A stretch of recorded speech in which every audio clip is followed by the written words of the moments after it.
यात्रा अब शुरू भी हो गई है। और एक और बड़ी खबर इसी को लेकर आपको बताते हैं। बिलासपुर ट्रेन हादसे से जुड़ी हुई ये बड़ी खबर है, जहां बिलासपुर लाए गए हादसे में जान गंवाने वालों के शव जो हैं वो रिलीफ ट्रेन के जरिए रेलवे स्टेशन लाए गए हैं। शवों को अस्पताल लेकर रवाना हुई एम्बुलेंस। पहचान और पोस्टमार्टम के बाद से परिजनों को सौंपा जाएगा शव। मृतकों में एक बच्चा भी शामिल है। तो ये बड़ा अपडेट इस मामले में आपको बता रहे हैं। शवों को एम्बुलेंस से लाया गया है और ये देखिए तस्वीरें आपको इस पूरे घटनाक्रम की दिखा रहे हैं। पहचान के बाद से, पोस्टमार्टम के बाद से पहचान अब इनकी हो रही है।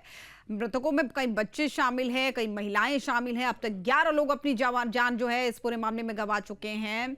तो देखिए तस्वीरें भी लगातार एक के बाद एक सामने आ रही है। हालांकि दूसरे ट्रैक से यात्रा को दोबारा से सुचारू रूप से चालू भी कर लिया गया है, लेकिन ये काफी दुखद हादसा था जिसमें 11 लोग अब तक अपनी जान गंवा चुके हैं। तो वहीं 20 से ज्यादा लोग ऐसे हैं जो पूरे घटनाक्रम में घायल बताए जा रहे हैं।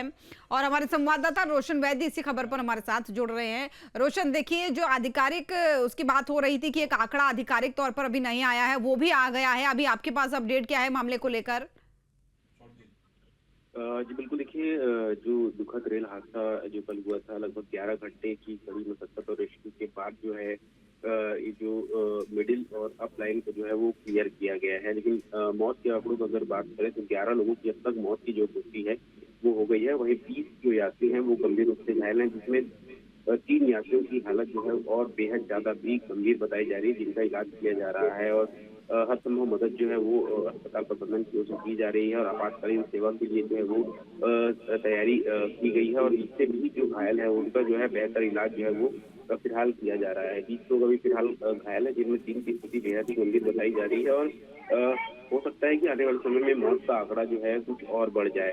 लेकिन एक ये भी बात निकलकर सामने आई है कि जो मौतें हुई हैं उनमें कई परिजन ऐसे हैं जिनकी जो है अभी तक ये शिनाख्त नहीं हो पाई है कि उनकी मौत हुई है या नहीं। तो जो परिजन है वो अपने जो परिजन खो गए हैं, जो ट्रेन में जो सवार थे, उनकी पतासाजी में भी जुटी हुई है। लेकिन अभी तक जो है उन्हें अपने परिजन तक वो नहीं पहुंच पाए हैं। यही वजह कि अलग अलग अस्पतालों में जाकर जो है उनकी ओर से तस्दीक की जा रही है कि आखिर उनके परिजन है कहाँ।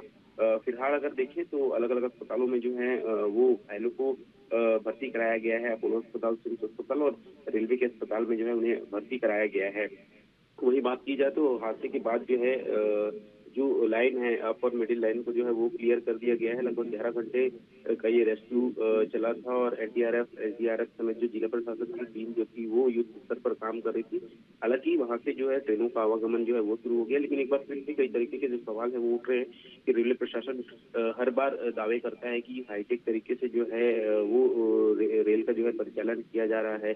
कवर सिस्टम प्रणाली जो है वो लगाई गई है ताकि दुर्घटनाओं को रोकी जाए। लेकिन ऐसे अगर हादसे होते तो निश्चित तौर पर जो है रेलवे प्रशासन की जो है वो पोल खुलते नजर आते हैं और एक के बाद एक ऐसे हादसे लगातार सामने आते रहते हैं। और निश्चित तौर पर कई तरीके के सवाल अब उठ रहे हैं स्थानीय लोगों में भी, जो रेलवे प्रशासन की ओर से जो है आक्रोश देखने को मिल रहा है। क्योंकि रेलवे का अगर पूरा ध्यान अगर यात्री सुविधा में होता तो इस तरीके की घटनाएं जो है वो नहीं होती। और निश्चित तौर पर जिस तरीके से बिलासपुर जो रेलवे है, जोन है, वो निश्चित तौर पर पूरे देश में जो है माल ढुलाई में नंबर 1 कहा जाता है। माल ढुलाई में जो है खरबों रुपए जो है रेलवे प्रशासन अर्जित करता है। बावजूद इसके अगर यात्रियों को ये सुविधा नहीं मिल पाएगी तो ऐसे जो है किस तरीके से रेलवे जो है काम करेगा, उसको लेकर जो है वो सवाल खड़े होते हैं। और खासतौर पर यात्रियों को सुविधा को लेकर क्या काम किए जाते हैं, इसको भी लेकर जो है वो सवाल किए जा रहे हैं। अभी भी जो है रेलवे के जो अधिकारी हैं वो अधिकृत तौर पर जो है पुष्टि नहीं कर रहे हैं, मीडिया से बात करने के लिए कतरा रहे हैं, किसी प्रकार की जानकारी अभी भी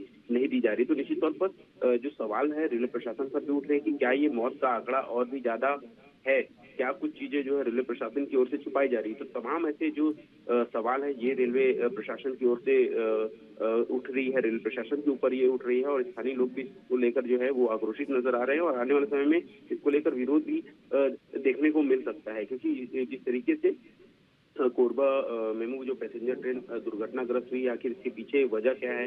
क्या लोको पायलट की इसमें कोई गलती है या फिर जो सिग्नल प्रणाली है उसमें किसी प्रकार की जो है वो गलती सामने आई थी या कुछ पार्ट सामने आया था? तो ये जांच का विषय है, जांच की जाएगी। लेकिन एक बात तो तय है कि अगर जांच की जाती है तो निश्चित तौर पर जो निचले क्रम के जो कर्मचारी हैं उन्हें ही बलि का बकरा बनाया जाता है और उन्हें ही जो है इसका आरोप उन पर मढ़ा जाता है। लेकिन जो बड़े अधिकारी हैं इस सब हादसों के बाद जो है वो बच निकलते हैं। तो निश्चित तौर पर रेलवे को भी इसमें जिम्मेदारी लेनी पड़ेगी, क्योंकि ये छोटा मोटा कोई हादसा नहीं है, एक बड़ा हादसा है। निश्चित तौर पर 11 लोगों की अब तक अगर मृत्यु हो चुकी है तो निश्चित तौर पर किसी न किसी तरीके से रेलवे को भी जवाबदारी लेनी पड़ेगी। हालांकि इसमें देखना होगा कि जांच के बाद क्या कुछ और आगे निकल कर सामने आता है। बिल्कुल जाहिर तौर पर रोशन, क्योंकि बार बार दावों के बाद अगर इस तरीके के लूपहोल्स निकलकर सामने आते हैं तो सवाल तो कई खड़े करते हैं।